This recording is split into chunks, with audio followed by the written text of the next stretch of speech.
Hello guys, welcome back to my channel. তো কেমন আছো তোমরা সবাই? আজকে আমি চলে এসেছি 2023-এ রিলিজড দশম অবতার ফিল্মটার এক্সপ্লেনেশন ভিডিও নিয়ে। তো দেরি না করে টপিকে চলে যাই।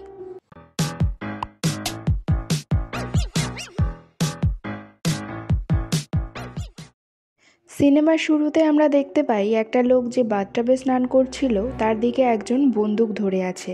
তার হাতে একটা প্লাস্টিক আর তাতে অনেকগুলো রেড বেলিড পিরানহা মাছ। এরপর সেই লোকটা বাথটাবের জলে সেই মাছগুলোকে ছেড়ে দেয় ও আমরা দেখতে পাই বাথটাবের ভিতরে থাকা লোকটা ছটফট করতে থাকে। আর আমাদের সেই আততায়ীকেও তখন দেখানো হয় যে ছটফট করা লোকটাকে মন দিয়ে দেখতে থাকে।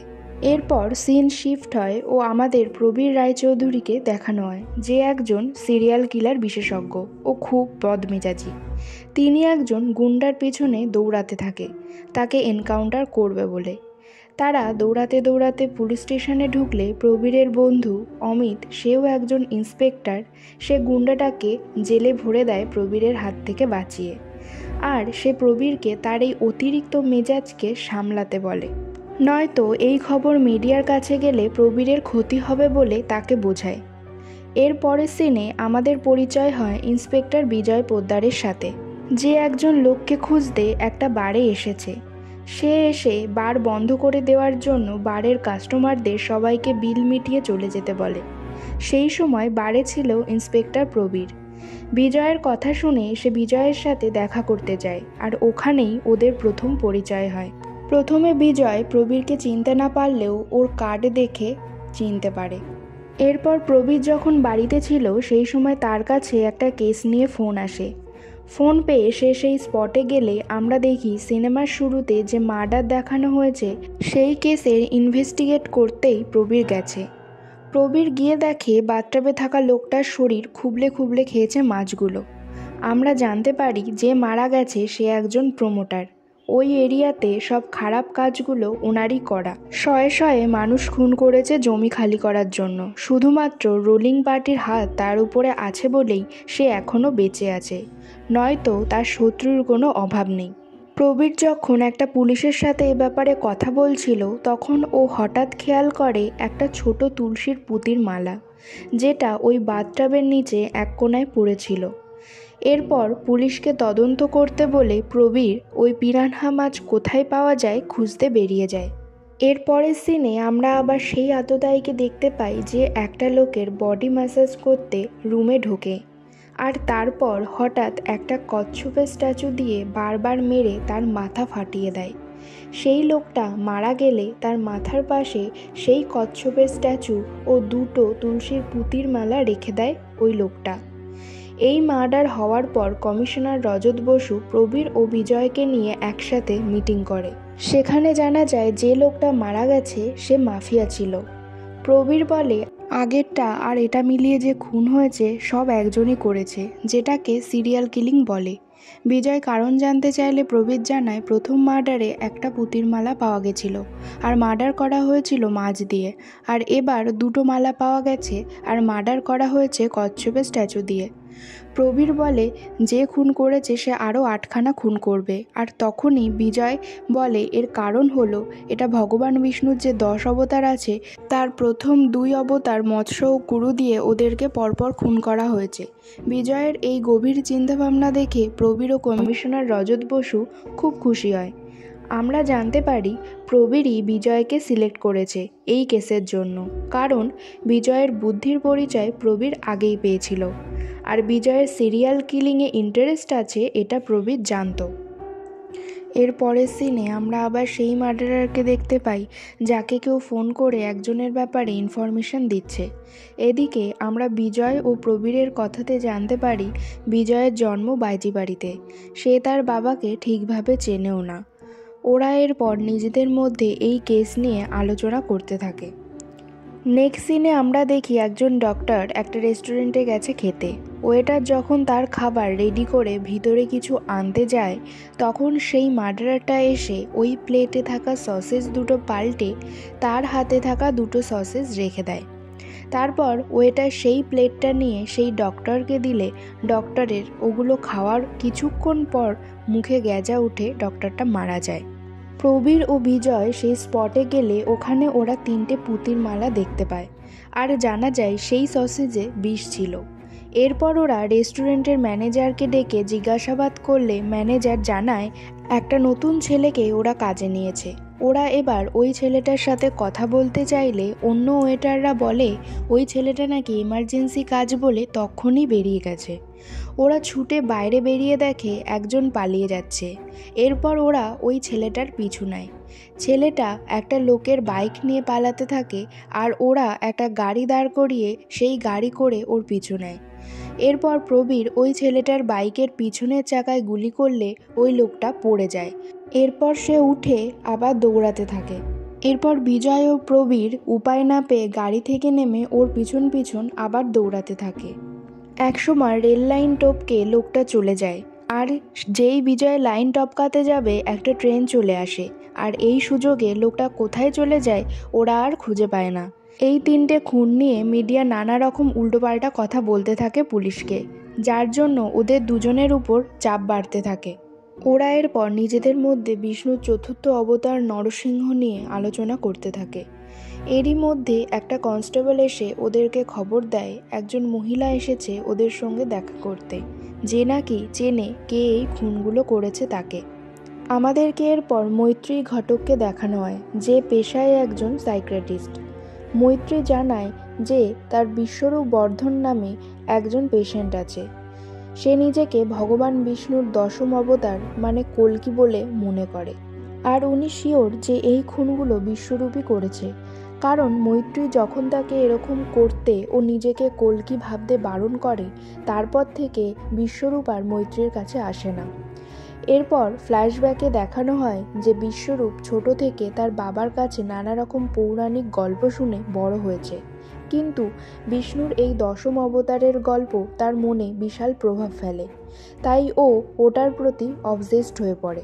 ও নিজেকে বিষ্ণুর 10ম অবতার অর্থাৎ কল্কি মনে করে সমাজের ক্ষতিকারক লোকগুলোকে মারতে থাকে। এরপর প্রেজেন্ট সিনে বিজয় মৈত্রীকে জিজ্ঞাসা করে ও কবে থেকে বুঝতে পারলো যে বিশ্বরূপই খুনি। তখন মৈত্রী ওদেরকে বলে যে সেকেন্ড খুনের পর যখন ডিটেলসগুলো বেরোতে থাকে তখন থেকে ও সন্দেহ করে, আর যখন ও বিশ্বরূপকে এ ব্যাপারে জিজ্ঞাসা করে তখন বিশ্বরূপ স্বীকার করে। এরপর মৈত্রী বলে বিশ্বরূপের অ্যাড্রেস তো ও জানে না, কিন্তু ও একদিন বিশ্বরূপকে একটা বাড়ির সামনে নামিয়ে দিয়েছিল, ও ওদেরকে ওখানে নিয়ে যেতে পারে। এরপর প্রবীরের কাছে আরেকটা ফোন আসে। সেখানে গিয়ে ওরা দেখে একটা লোককে লিফটের মধ্যে ঘাড় ভেঙে মার্ডার করা হয়েছে।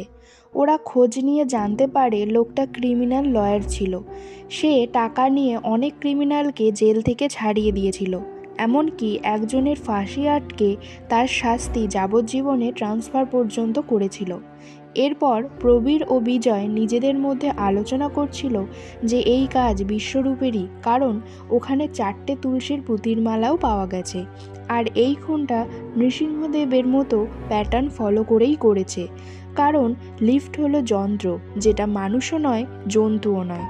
আবার এই লিফট ঘরের বাইরেও না ভিতরেও না, আর এটা মাটিতেও না আর আকাশেও না, এবং যে সময় খুনটা করা হয়েছে সেটা ছিল সানসেট, দিনও না আবার রাতও না।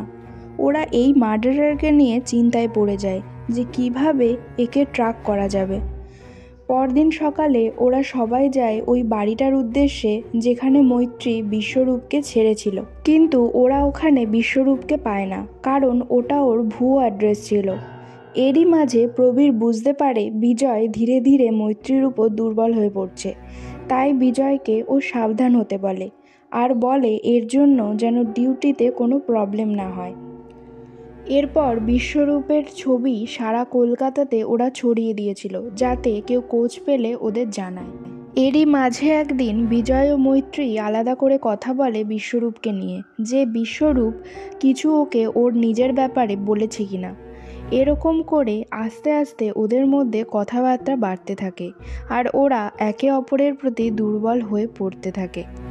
এরই মধ্যে একদিন প্রবীর একটা ঠেকে যায় ওর চেনা একটা খোঁচরের কাছে ইনফরমেশন নিতে। গিয়ে জানতে পারে যে লোকটাকে ওরা খুঁজছে সে আগে সাউথের দিকে থাকতো।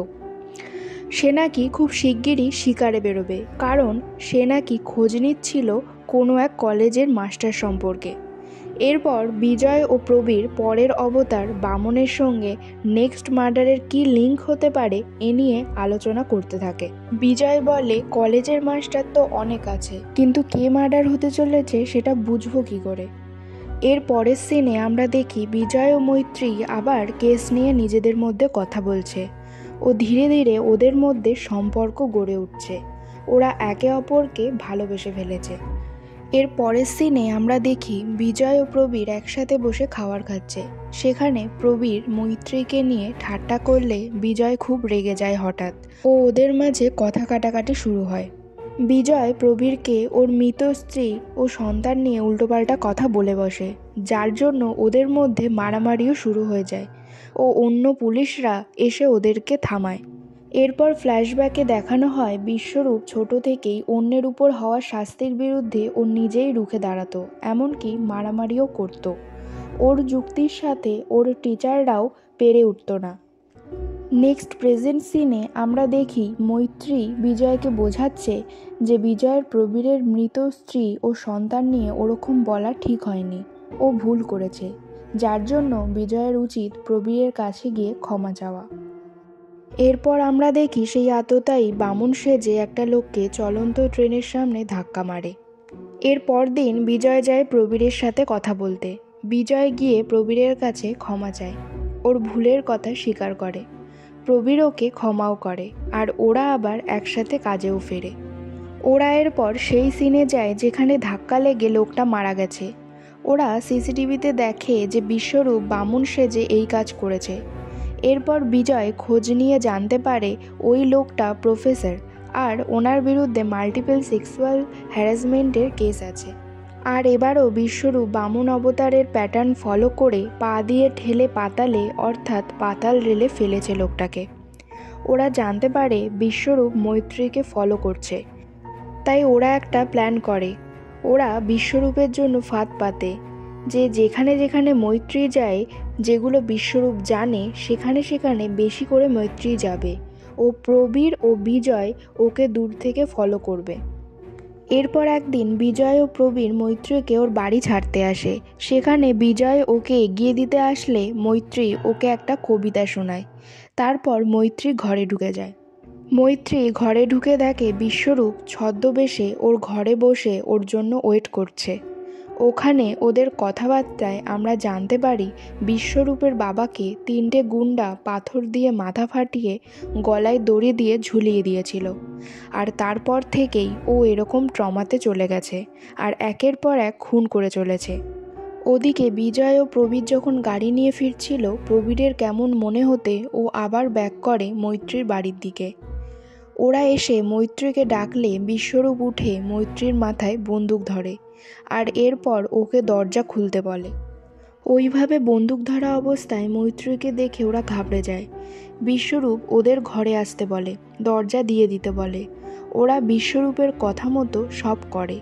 এরপর বিশ্বরূপ বলে বিজয়কে যে প্রবীরকে চেয়ারের সাথে বাঁধ দে, আর প্রবীরকে বাঁধা হয়ে গেলে মৈত্রী বিজয়কে চেয়ারে বাঁধবে। ওরা ওর কথা মতো সবটাই করে। বিশ্বরূপ তখন ওদেরকে বলে ওরা নাকি ভগবানের কাজে বাধা দিচ্ছে। ও জানায় ও বিজয় ও প্রবীর দুজনকেই মেরে দেবে।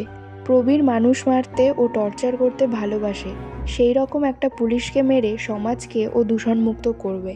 আর বিজয়কে মরতে হবে ও প্রবীরের লেজুর, তাই। প্রবীর তখন বলে বিশ্বরূপ বিষ্ণুর অবতার না, ও রাবণ, হিরণ্যকশিপুর। ও দুষ্টের দমন করবে না, বরং ওই হলো সেই দুষ্ট। এটা শুনে বিশ্বরূপ ওর দিকে একটা কুড়ুল নিয়ে এগোতে থাকে। মৈত্রী তখন হঠাৎ উঠে বিশ্বরূপের বন্দুক হাতে নিয়ে বিশ্বরূপের দিকে ধরে আর কুড়ুলটা রেখে দিতে বলে। বিশ্বরূপ তাও কথা না শুনে প্রবীরের দিকে এগোতে থাকে। আর অন্যদিকে আমরা দেখি প্রবীর নিজের হাতটা দড়ি থেকে ছাড়ানোর চেষ্টা করছে। এরপর বিশ্বরূপ যেই ওর কুড়োলটা দিয়ে প্রবীরকে মারতে যাবে, তখনই প্রবীর সরে গিয়ে ওর পায়ে জুতোর মধ্যে থাকা একটা ছোট বন্দুক দিয়ে বিশ্বরূপের বুকে গুলি করে। বিশ্বরূপের হাত থেকে কুড়োলটা পড়ে যায় আর ও ওখানেই শুয়ে পড়ে আর মারাও যায়। এরপর আমরা দেখি মৈত্রীর মা আওয়াজ শুনে বাইরে বেরিয়ে এসে বিশ্বরূপকে শুয়ে থাকতে দেখে বিশু বলে ডাকে। ও মৈত্রী বিশ্বরূপকে দাদা বলে ডাকতে থাকে ও কাঁদতে থাকে। বিজয় ও প্রবীর এগুলো শুনে অবাক হয়ে যায়। এরপর সিন ওখানেই শেষ হয়ে যায়। এর পরের সিনে আমরা আসল সত্যি জানতে পারি। প্রবীর রজত বসুকে জানায় মৈত্রী আসলে বিশ্বরূপের বোন। ও ওর পরিচয় বোন হিসাবে দেয়নি, কারণ ওদের মা ট্রমাটাইজড হয়ে আছে, কারণ উনি চোখের সামনে ওনার স্বামীর খুন হতে দেখেছে।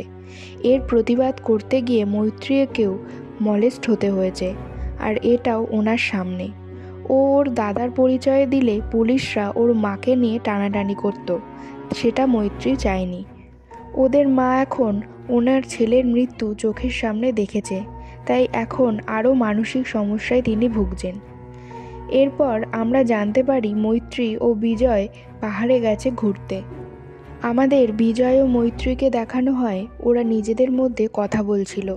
বিজয় হঠাৎ মৈত্রীকে জিজ্ঞাসা করে ওদের বাবা যখন চোখের সামনে মারা যায় তখন বিশ্বরূপের ট্রমা হয়েছিল, কিন্তু মৈত্রীর কি ট্রমা হয়নি? মৈত্রী তখন হঠাৎ চুপ হয়ে যায়।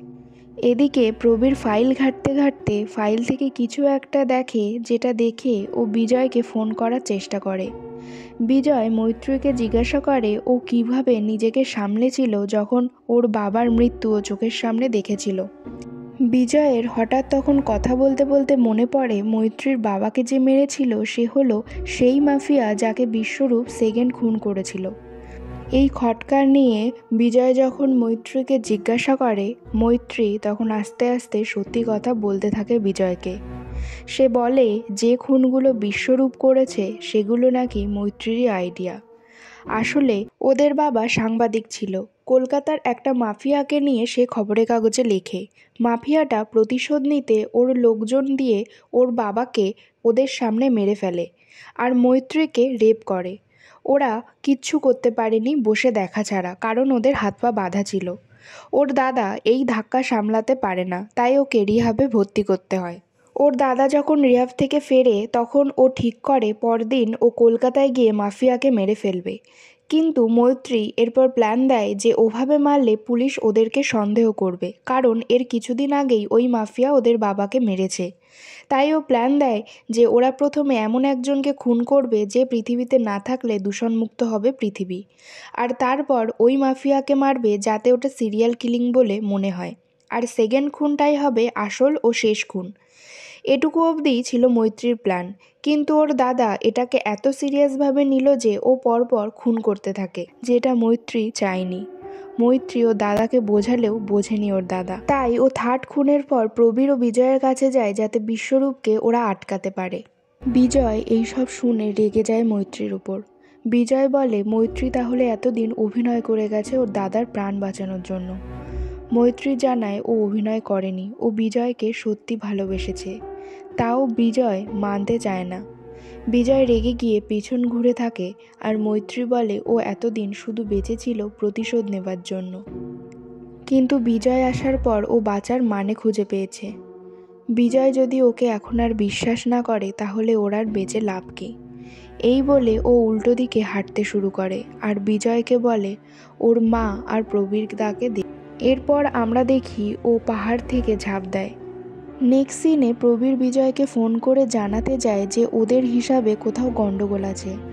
তখন বিজয় বলে ও সব জানে, একটু আগে মৈত্রী লাফ মেরেছে পাহাড় থেকে। প্রবীর আর কিছু বলে না, বিজয়কে তাড়াতাড়ি ফিরতে বলে। এরপর 1 বছর পরের সিন দেখা যায়, যেখানে আমরা দেখি নতুন একটা সিরিয়াল কিলিংয়ের কেস নিয়ে বিজয় ও প্রবীর আবার একসাথে কাজে জয়েন করেছে। আর এখানেই শেষ হয়ে যায় এই সিনেমা। তো কেমন লাগলো আজকের এক্সপ্লেনেশন অবশ্যই কমেন্ট সেকশানে জানাবে। ভালো লাগলে লাইক সাবস্ক্রাইব করবে, আর হ্যাঁ, সাবস্ক্রাইব করার সময় পাশের বেল আইকনটি প্রেস করে দেবে, যাতে আমি যখনই নতুন ভিডিও আপলোড করব তার ইনস্ট্যান্ট নোটিফিকেশান তোমাদের কাছে পৌঁছে যায়।